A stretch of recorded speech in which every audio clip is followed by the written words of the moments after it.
Meaning of group. Group. Group.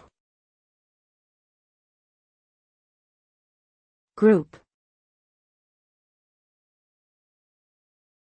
Group.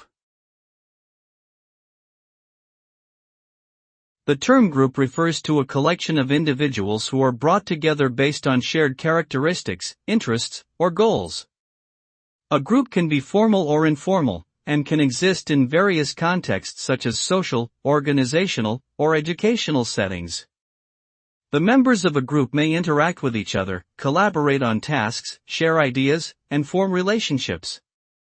Being part of a group can provide a sense of belonging and support, as well as opportunities for personal growth and development.